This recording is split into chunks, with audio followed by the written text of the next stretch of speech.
a vida, curtir o instinto. Não. Há uma coisa super egóica. Um mundo que nos obriga a ser feliz. Essa história de que as pessoas têm direito à felicidade é uma ilusão. Vou falar uma coisa grave. Você não tem direito à felicidade. Sabe por quê? Porque se você disser que você tem direito à felicidade, quando for terça-feira que você sair daqui tiver lá, e você estiver infeliz, você vai processar quem? Se você tem direito e não dá, alguém te roubou o direito. Isso é uma tradução um pouco errada da filosofia que sustentou a independência americana e que criou a Carta dos Direitos Humanos da ONU, que é assim: o ser humano tem direito à busca da felicidade. Você tem direito a buscar, a lutar. Mas ser feliz, gente, depende de tanta coisa. Depende de onde você nasceu, depende do acaso, depende da época, depende de tanta coisa que, se você for um pouquinho infeliz, faz parte. Mas nós não achamos isso.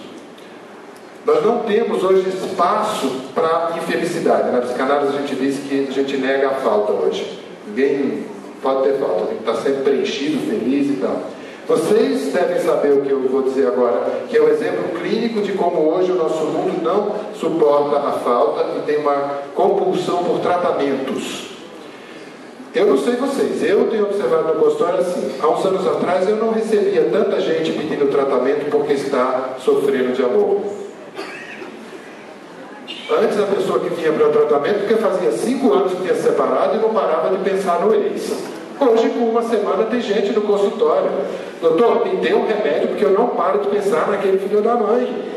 Mas o que ele fez? Ele saiu com a minha irmã, me separou.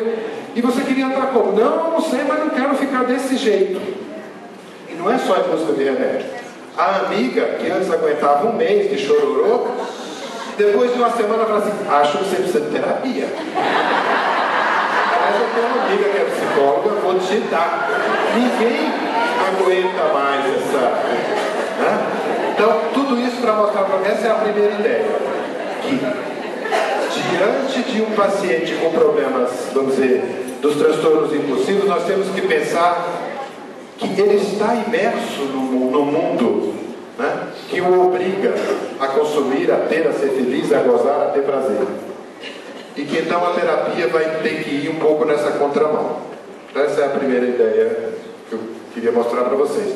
De que sim, nós vivemos um mundo mais compulsivo, só que essa compulsão não podemos pensar apenas do ponto de vista de um id que quer prazer, mas sim de um imperativo que faz as pessoas embarcarem nessa... Não é só de consumir, não, é de ser mais feliz, de gozar, de beber, de desfrutar do prazer da droga. Tá? Essa é a primeira ideia que eu acho que pode ser útil. Saindo desse contexto cultural, entrando num contexto mais de diagnóstico. É a segunda ideia. Se o paciente chega para você e diz assim: olha, eu estou aqui porque tem uma coisa que esquisita na minha cabeça. E o Flávio tem razão, os pacientes com esses transtornos enganam muito, enrolam muito para contar o que é o negócio. Né? Fica dizendo uma coisa, lá para a quinta sessão ele fala para você: olha, eu vou contar o que é. Tem horas que aparece na imagem, assim, na minha cabeça, vem uma imagem que me perturba, que está toda hora me atormentando, que é da minha filha de 8 anos nua. Aí você se segura na cadeira, faz cara de paisagem, cara de terapeuta, né? Não cara de juiz, você não é juiz, tá? E pensa. Que é a minha pergunta para você: como é que você separa se você está diante de um pedófilo que está pedindo ajuda, ou se você está diante de um paciente com toque que tem uma obsessão? Qual é a pergunta que você, como clínico, vai fazer para esse cara? Porque não é você que vai adivinhar, você não tem, né? Qual é a pergunta que você vai fazer para ele que vai te ajudar? A psicanálise trabalha com conceitos que ajudam nisso, que é a questão da angústia e do prazer, né? A pergunta, não sei se vocês já intuíram, na verdade o Flávio já respondeu, né? Que é, você vai perguntar para o cara o seguinte: quando essa imagem vem na sua cabeça, você fica angustiado ou ela te excita, te dá prazer? Porque E aqui a gente vai separar a neurose obsessiva da psicanálise do que na psicanálise nós chamamos de perversões, que tem a ver com o que a psiquiatria chama dos transtornos do impulso. Tá? Porque, amplamente e rapidamente, se a gente definir compulsão como uma força interna que obriga a pessoa a fazer ou pensar algo que ela própria questiona, isso é compulsão. Então é uma força que é minha, porque se eu disser que é de fora, é esquizofrenia. Né? Se eu disser que tem uma máquina que me leva, eu tenho, para ser compulsão, é minha, eu sei que é uma força de dentro, que me leva a pensar uma maluquice ou a fazer uma bobagem que eu próprio questiono, mas que eu não consigo resistir. Isso é compulsão. Abre um leque enorme, né? Desde o toque até a pedofilia, todos os transtornos que o Flávio mencionou aqui de impulso. Então, para nós a psicanálise é muito diferente a neurose obsessiva da perversão. São estruturas clínicas diferentes. E esse tópico do prazer, essa é uma pergunta clínica boa. Né? Eu já tive vários pacientes assim, que respondem as duas coisas. Tem um que diz, doutor, essa coisa me apavora, eu não posso nem pensar nisso na minha filha pelada. Isso me angustia. É igual o cara que ele não anda no carro de carona na frente, porque ele tem uma imagem que é ele puxando o breque. Aí eu falo assim, mas escuta, você está de sacanagem, você fica antecipando o prazer disso. Você, que prazer, doutor, eu só ando atrás, eu morro de medo. Esse paciente é um perverso ou tem toque? Toque.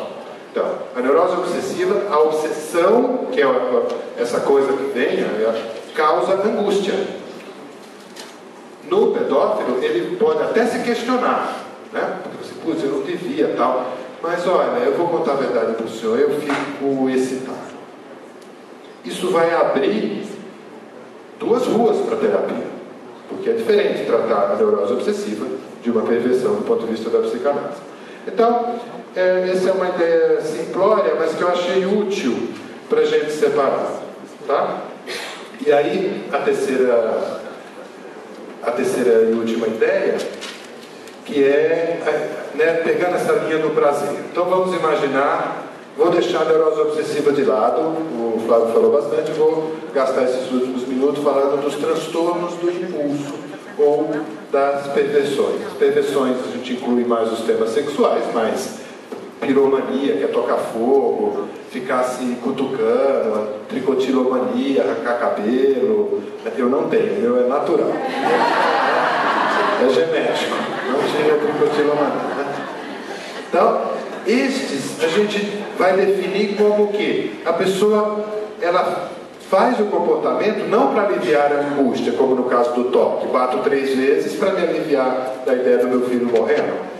Eu cutuco porque aquilo me dá um certo prazerzinho. Eu trato de algumas crianças que têm tricotilomania e outro dia a mãe que fica indignada, eu já falei, minha filha não quer parar com isso, não sei o quê. Até que um dia a menina virou para a mãe e falou assim, mãe, a senhora não entende que é gostoso? Porque uma das terapias que a gente propõe, já viu plástico bolha? Isso funciona um pouco, ficar aqui, em vez de ficar arrancando cabelo, eu falei para ela, você fica apertando plástico bolha. Aí ela voltou na outra semana, no outro mês, melhorou um pouquinho, mas é chato. Aí foi que voltou essa conversa. Chato porque não é gostoso. Ou seja, todos esses outros transtornos do impulso, eles estão ligados ao prazer. Não precisa ser enjoo. Tudo isso tem essa estrutura do prazer. E aí é que eu acho que talvez para vocês, terapeutas corporais, esta ideia da psicanálise tenha uma sugestão boa, vocês tenham uma técnica boa, que é o seguinte, nesse sentido a psicanálise vai dizer que os transtornos do impulso é uma dificuldade de aguentar tensão e uma tendência ao passar ao ato, ao acting out. Ou seja, eu não sei se vocês já pensaram no que aparelho psíquico chama aparelho psíquico. Tem aparelho locomotor, não tem? Aparelho muscular. Aparelho locomotor e muscular a gente sabe para que é. Para se mover e tal. O aparelho digestivo, para fazer a digestão. O aparelho circulatório, para fazer o sangue circular. Por que chama aparelho psíquico? E para que ele serve? Para psicar, então. Sabe, ele tem uma função, ele tem esse nome porque ele tem uma função igual ao aparelho digestivo, circulatório. Ele faz um trabalho que é de lidar com o excesso de energia, de excitação somática. Isso é Freud, do começo, tentando ser um neurologista, né? Mostrando que é Freud do começo e de hoje. O psiquismo só existe porque existe sofrimento, porque existe excesso de energia no soma, que é preciso fazer alguma coisa com essa energia. E o que o ser humano, me perdoe se isso não combinar com as teorias de vocês, mas eu acho que combina. O que o ser humano encontrou de melhor para lidar com o excesso de energia somática é o psíquico. Isso é Freud. Isso é o que o Freud diz. Que a neurose traumática é exatamente quando algum acontecimento deixa o corpo, o soma, tão excitado que o psíquico trava, não dá conta. Né? Então, o que isso tem a ver? Que os transtornos do impulso são pessoas que este aparelho psíquico, quando pega essa energia, não aguenta deixá-la no psíquico.